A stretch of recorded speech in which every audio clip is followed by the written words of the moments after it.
Selamat datang di channel Simar Imam. Sembari mendengarkan tinggalkan like dan komentarnya bosku.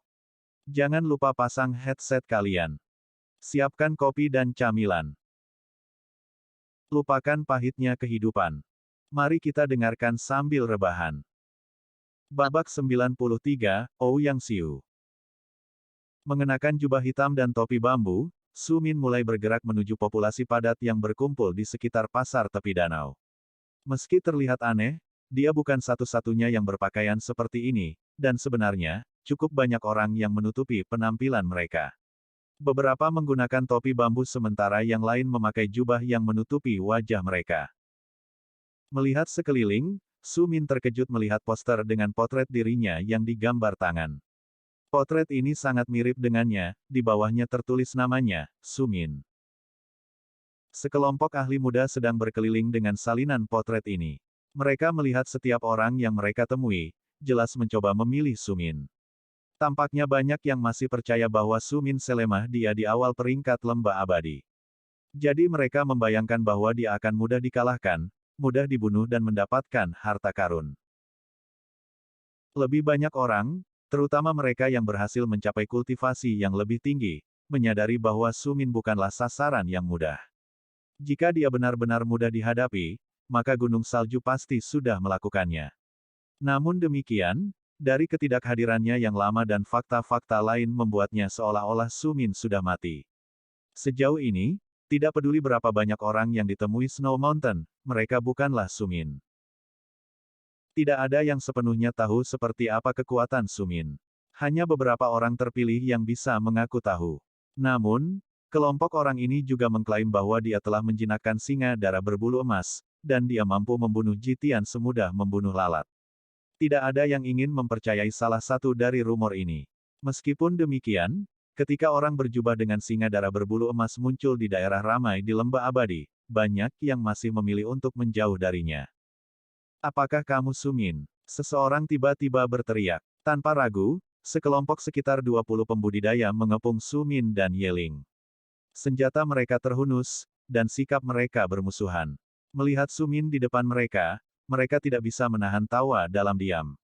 Yang terkuat adalah prajurit bintang 4, sedangkan mayoritas adalah prajurit bintang 3. Su Min tidak lagi menyembunyikan auranya, tetapi karena auranya setinggi itu, prajurit bintang 4 dan bintang 3 tidak mungkin memahami kekuatannya yang sebenarnya. Yang bisa mereka tebak hanyalah bahwa itu sedikit lebih tinggi dari milik mereka. Namun, mereka memiliki angka di pihak mereka, bagaimana mungkin mereka kalah? Mengapa kamu curiga aku adalah Su Min? Su Min bertanya dengan rasa ingin tahu. Dia memandang pemimpin kelompok itu, tetapi orang itu hanya mendengus dan meludah ke tanah. Semua orang tahu bahwa Su Min menjinakkan singa darah berbulu emas, dan, seperti yang Anda lihat, tidak ada binatang lain yang hadir. Jadi jelas Anda adalah Su Min. Sekarang ikutlah dengan saya, dan saya akan menyelamatkan hidup Anda. Kesombongan dalam suaranya membuat Su Min tertawa terbahak-bahak. Tindakan ini menyebabkan banyak ahli di sekitarnya tertegun tetapi juga gelisah. Apakah seseorang berani menertawakan mereka? Terutama ketika mereka berada dalam kesulitan seperti itu. Keributan yang tiba-tiba telah menyebabkan banyak orang muncul di sekitar area tersebut, namun tidak satupun dari mereka yang ikut campur. Beberapa memandang Su Min dengan kasihan, sementara yang lain memandang prajurit bintang 4 dengan kasihan. Yang lain hanya ingin tahu, dan beberapa memiliki keserakahan di mata mereka. Oke, jadi, bagaimana jika aku adalah Su Min? Dia bertanya sambil melepas topi bambu di kepalanya. Terkesiap keras terdengar dari semua orang yang hadir. Saya Su Min, dan saya menantang siapapun di sini untuk datang dan mengambil kepala saya. Jika Anda mencoba, jangan salahkan saya karena kejam. Siapapun yang mencoba mengambil kepala saya dapat dengan baik hati meninggalkan kepala mereka. Kata-kata Su Min mendominasi dan menantang. Banyak ahli langsung menggenggam senjata mereka dan bersiap untuk menyerang. Namun, semua yang tertarik untuk menyerang Su Min adalah prajurit bintang 4 ke bawah. Warriors bintang 5 ke atas ragu-ragu. Beberapa ragu-ragu karena mereka bisa merasakan bahaya besar yang dipancarkan dari tubuh pemuda dan binatang itu, yang lain karena mereka merasa mendukung pemuda ini dan perang salibnya melawan gunung salju. Kamu terlalu sombong. Prajurit bintang 4 tidak memperhatikan bahwa banyak ahli tingkat tinggi tetap tinggal. Dia menyerang ke depan, namun sebuah bayangan muncul di belakangnya dan, dengan sapuan cakar, bahkan sebelum dia bisa mencapai Su Min, Ye Ling mengakhiri hidupnya. Dia tidak menggunakan energi internal, dia hanya mengerahkan sebagian kecil dari kekuatannya dan muncul di belakang ahli ini beberapa saat kemudian, tetapi dia pergi lagi sebelum mereka bisa bereaksi hanya untuk muncul kembali di belakang ahli lainnya. Meskipun Ye Ling cepat, dia hanya berhasil membunuh 5 ahli saat mereka mencapai Su Min. Namun, sebelum ada prajurit yang bisa menyentuhnya, angin puyuh mulai berputar di sekelilingnya. Angin puyuh melemparkan mereka semua ke udara dan berputar di sekitar Su Min sampai menghilang. Ketika bubar, mereka semua jatuh tersungkur ke tanah, menderita beberapa luka saat jatuh. "Oh, kalian benar-benar rapuh," kata Su Min, tetapi gelombang ahli lainnya bergegas maju. Kali ini, angin puyuh yang aneh tidak muncul, tetapi Su Min juga tidak melakukan apapun untuk membela diri. Ledakan keras terdengar saat banyak senjata bertabrakan dengan tubuh Su Min, dan semua orang yang berpartisipasi dalam bentrokan itu bersorak kegirangan hanya untuk benar-benar bingung beberapa saat kemudian. Banyak senjata mendarat langsung di tubuh Su Min, tetapi dari 7 senjata, hanya 1 yang berhasil menembus kulitnya. Meskipun lukanya sangat dangkal, hampir tidak berdarah. "Itu gatal," kata Su Min. Dengan hentakan di tanah, gelombang kejut yang kuat meletus dari tubuhnya, membuat ketujuh ahli itu jatuh kembali. Semuanya mendarat di grup yang sekarang bergegas maju. "Membosankan," Su Min berseru, "ini terlalu membosankan. Kalian semua menyerang bersama dan menggunakan serangan terkuatmu, atau kalian akan mati satu demi satu." Tidak sampai sekarang para ahli ini berbalik untuk melihat tanah di belakang mereka. Mereka memperhatikan bahwa banyak ahli telah meninggal, tubuh mereka berserakan di lantai. Semuanya memiliki akhir yang mengerikan di mana mereka telah disapu sampai mati oleh cakar yang kuat. Baru sekarang para penyintas yang berpartisipasi memahami betapa bodohnya mereka. Mayoritas menghentikan gerak maju mereka dan mengeluarkan harta penyimpanan mereka, ini. Mereka berseru sambil melemparkannya ke Su Min, "Kami menyesali keputusan naif kami. Ambil barang-barang kami, dan kami berjanji tidak akan berselisih lagi denganmu. Mohon maafkan kami." Yang berbicara terutama adalah 20 ahli yang mengelilinginya sejak awal. Su Min hanya mengangkat bahu. Membunuh orang-orang ini atau tidak membunuh mereka tidak masalah baginya karena mereka tidak akan pernah bisa menjadi ancaman baginya. Akibatnya, dia menerima barang-barang mereka dan membiarkan mereka pergi. Keheningan total menyelimuti area tersebut. Tidak ada yang berani mengatakan apa-apa saat Su Min perlahan melewati setiap mayat dan mengambil barang-barang penyimpanan mereka dan lambang peringkat lembah abadi mereka. Tanpa terburu-buru, dia menempatkan mereka semua di dalam jubahnya sebelum dia tersenyum pada orang-orang di sekitarnya.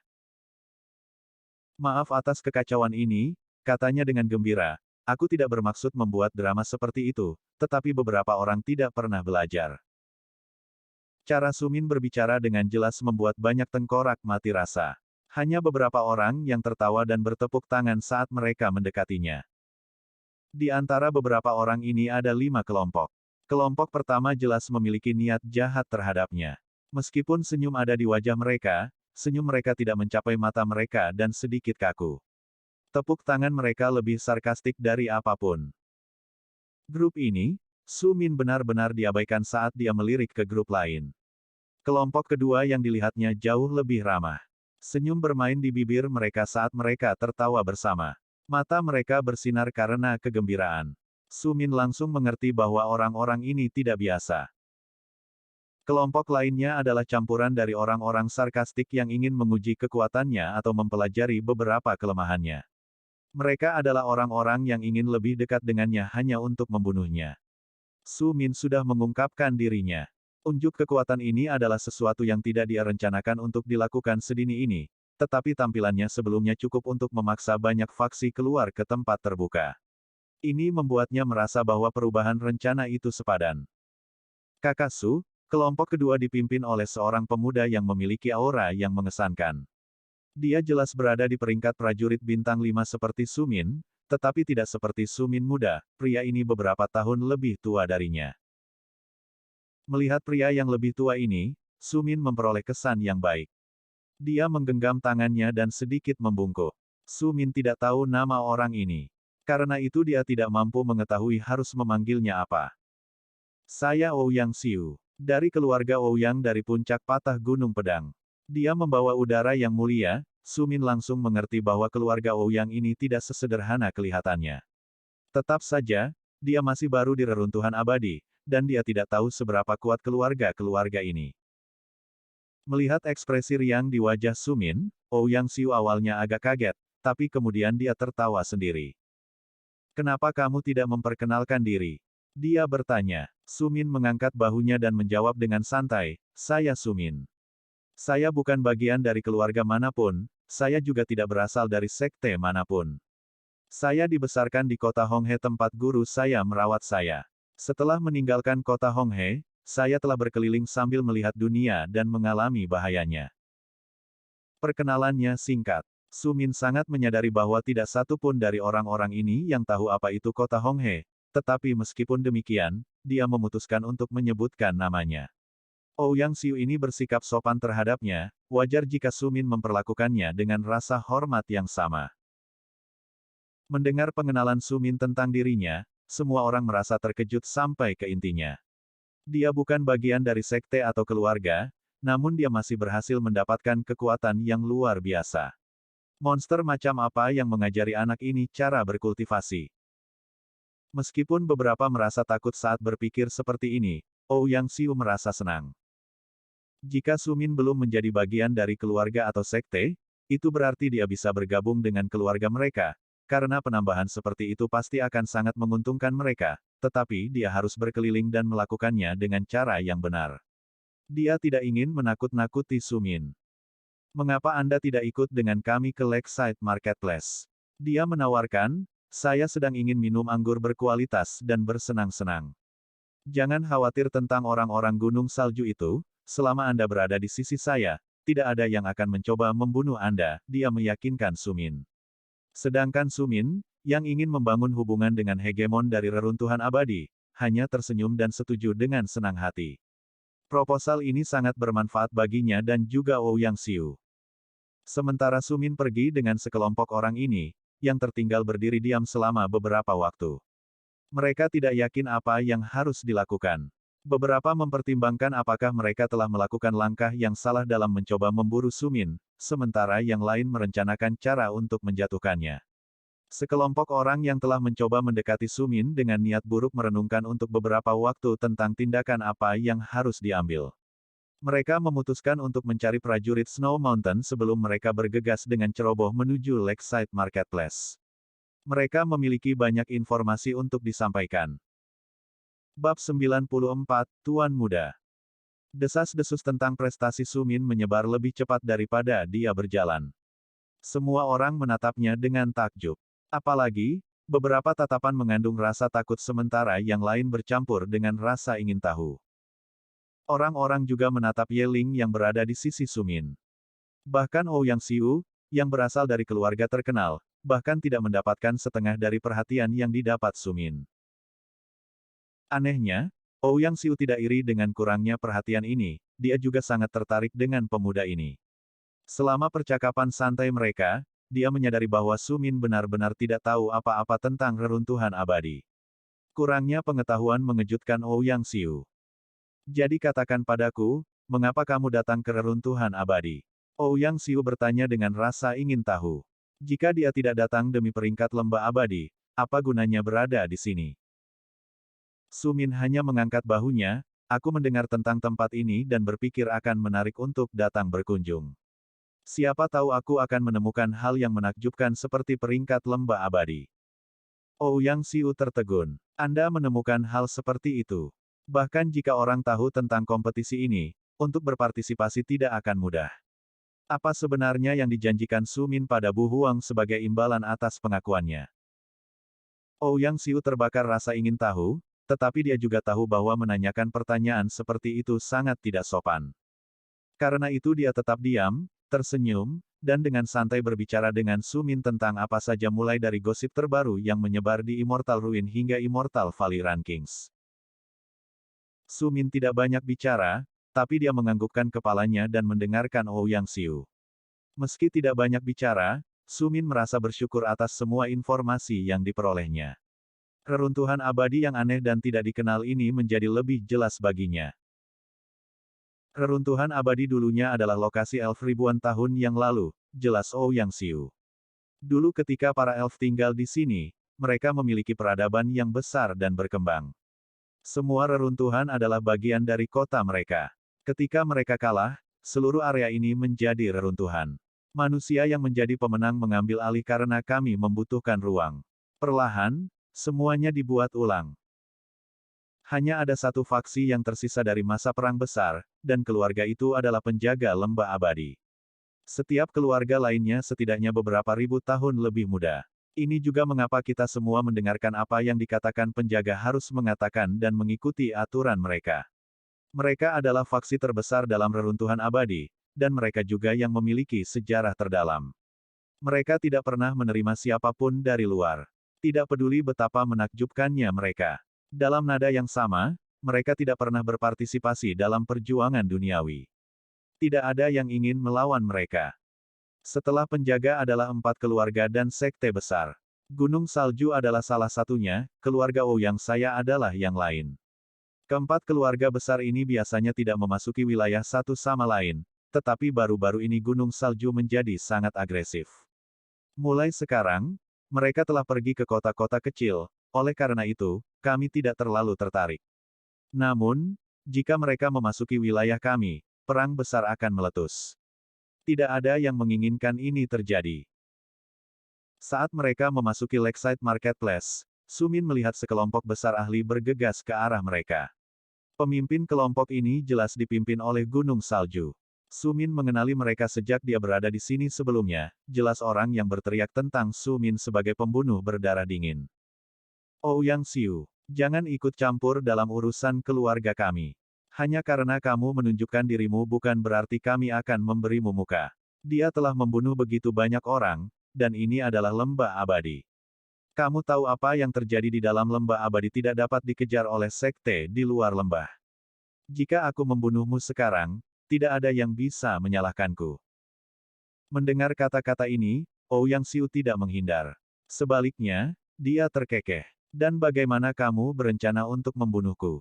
Jika kamu memiliki tuan muda di sini, segalanya akan berbeda. Namun, dia tidak ada di sini untuk mengancamku, jadi mengapa aku harus merasa takut? Kebetulan aku memiliki banyak kesamaan dengan saudara laki-laki. Su, dan saya senang mengobrol dengannya. Jika Anda ingin menghentikan persahabatan kita tumbuh, saya akan dengan sabar menunggu serangan Anda kapan saja. Jangan terlalu sombong, Ouyang. Sebuah suara tiba-tiba terdengar. Ekspresi wajah Ouyang Xiu berubah sedikit masam. Su Min tidak bodoh. Dia langsung menebak bahwa tuan muda yang disebutkan Ouyang Xiu sebelumnya telah muncul. Serahkan Su Min kepadaku atau jangan salahkan aku karena kejam. Suara ini dipenuhi dengan kesombongan yang tak terbatas dan sedikit kebencian. Su Min perlahan berbalik ke arah suara yang berbicara. Dia memperhatikan pemuda yang dia lihat di awal peringkat lembah abadi. Pria muda yang telah memperkenalkan dirinya kepada Su Min dan berkata bahwa dia akan membunuhnya nanti. Aku mungkin takut padamu saat itu, pikir Su Min dalam hati, tapi sekarang semuanya berbeda. Senyum muncul di wajah Su Min, tetapi Ouyang Xiu merasa sedikit tidak nyaman. Haruskah dia terus mendukung Su Min, yang baru saja dia temui, dan mempertaruhkan nyawanya, atau haruskah dia mundur dan dengan demikian kehilangan kesempatan untuk menarik Su Min? Pilihannya sulit. Kakak Ouyang, tolong mundur, tiba-tiba Su Min berkata, memotong pemikirannya yang rumit dan mengejutkannya. Aku bukan bagian dari reruntuhan abadi, dan aku tidak memiliki keluhan dengan keluargamu. Membuatmu menderita karena aku bukanlah sesuatu yang ingin aku lihat. Juga, seseorang seperti dia tidak memiliki kualifikasi untuk membunuhku. Kalimat terakhir yang diucapkan mengejutkan seluruh area. Rahang Ouyang Xiu jatuh karena keterkejutan yang dia rasakan. Tuan muda Gunung Salju menjadi sangat merah karena marah.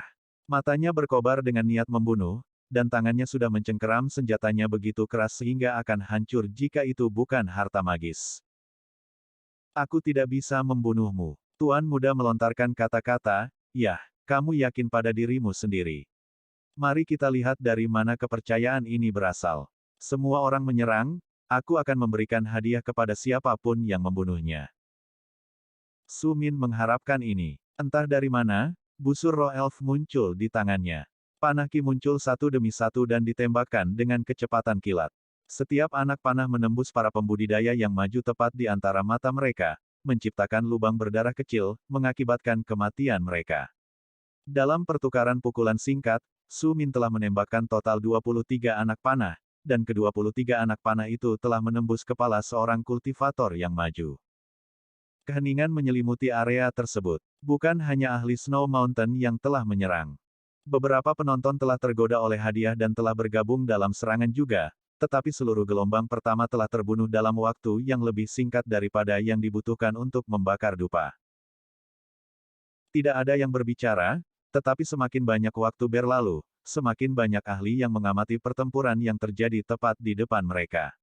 Saat ini, pertempuran terhenti, tidak ada yang berusaha untuk bergerak lebih dekat. Selama Su Min memegang busur anehnya di tangannya, tidak ada yang mau maju. Bahkan tuan muda dari keluarga Snow Mountain tercengang, kepalanya mati rasa, dan punggungnya basah oleh keringat dingin. Siapa yang mengira bahwa pemuda yang tampaknya beberapa tahun lebih muda darinya ini begitu menakutkan? Ouyang Xiu juga merasa sedikit kesal dengan keputusannya untuk tidak membantu Su Min. Setelah melihat pertunjukan kekuatan pertamanya, dia sepenuhnya mengerti bahwa pria ini tidak lemah, kemungkinan besar dia memiliki rahasia lain di lengan bajunya. Kata-kata arogan Su Min sepertinya benar. Ini adalah sesuatu yang sebelumnya tidak pernah dipercaya oleh Ouyang Xiu. Yeling, tangani orang-orang di sekitar tuan muda ini. Aku akan mengurus tuan muda sendiri, tegas Su Min sambil melihat orang-orang dari gunung salju di depannya. Mereka adalah satu-satunya musuh yang tersisa. Meskipun hadiahnya menggiurkan, tidak ada di antara penonton yang ingin membuang nyawa mereka. Sebaliknya, mereka memutuskan untuk tetap tinggal dan menyaksikan siapa pemenangnya. Para ahli ini semuanya jenius dari keluarga mereka. Meskipun kadang-kadang mereka bisa tetap cerdas. Melihat tampilan kekuatan Su Min yang tiba-tiba membuat mereka semua mulai bertanya-tanya kekuatan macam apa yang dia miliki. Siapa yang telah mengajarinya berkultivasi, dan siapakah yang memberinya semua harta yang berbeda ini? Mungkin itu sekte besar atau ahli jelajah yang sangat kuat. Hanya Ouyang yang tahu bahwa Su Min tidak berasal dari sekte besar, dan pengetahuan ini membuatnya semakin khawatir. Dia telah diberitahu bahwa Su Min adalah satu-satunya murid tuannya. Jika tuan ini sekuat yang diharapkan Ouyang, dia takut ahli ini akan membalikkan reruntuhan abadi jika muridnya mati di sini. Su Min, orang yang mulai digosipkan semua orang, tidak tahu apa-apa tentang kekuatan sejati tuannya, juga tidak berasal dari sekte besar. Namun demikian, dia tahu bahwa harta yang telah diberikan oleh tuannya begitu luar biasa sehingga dia bisa menjadi lebih kuat dari rekan-rekannya. Namun, tidak ada waktu untuk berpikir karena sekarang saatnya dia mulai bergerak. Su Min menghunus pedangnya dari belakang. Saat itu mendarat di tangannya, dia memasukkan ki-nya ke dalamnya. Suara dengungan muncul dan memenuhi seluruh area, pedang itu bergetar di lengan Su Min, dan Su Min sendiri dipenuhi dengan niat membunuh. Dia telah bergabung dengan peringkat lembah abadi ini untuk berlatih. Kemanapun dia pergi, orang-orang Snow Mountain menghalangi jalannya. Meskipun semua pertempuran hidup dan mati ini telah membuatnya marah, dia juga merasa jengkel terhadap mereka. Sekarang mereka bahkan melangkah lebih jauh untuk memberikan hadiah di kepalanya. Dia akan mengklaim hadiah ini dan membasmi pasukan gunung salju di dalam lembah abadi. Melihat bagaimana mata Su Min menjadi dingin dan niat membunuh keluar dari tubuhnya, semua orang mundur beberapa langkah. Niat membunuhnya begitu mengesankan sehingga terasa seolah-olah ribuan pisau ditusuk melalui kulit seseorang dimanapun ia bersentuhan. Bahkan tuan muda dari gunung salju pun tidak terkecuali. Dia juga merasakan niat membunuh ini, amarahnya mereda, dan wajahnya memucat. Ada perbedaan besar antara Su Min dan ahli reruntuhan abadi lainnya. Banyak dari ahli ini belum pernah membunuh sebelumnya dan tidak pernah mengalami pertempuran hidup dan mati yang sebenarnya. Setiap kali mereka pergi berlatih, akan ada ahli dari keluarga mereka yang mengawasi mereka. Kalau mereka menghadapi bahaya yang sebenarnya, mereka akan diselamatkan. Su Min tidak sama. Satu-satunya jaring pengaman yang dia miliki adalah Cao Cao. Meskipun mereka berdua bertarung bersama, mereka telah mengalami situasi menantang yang tak terhitung jumlahnya di mana mereka dipaksa untuk menembus batas mereka.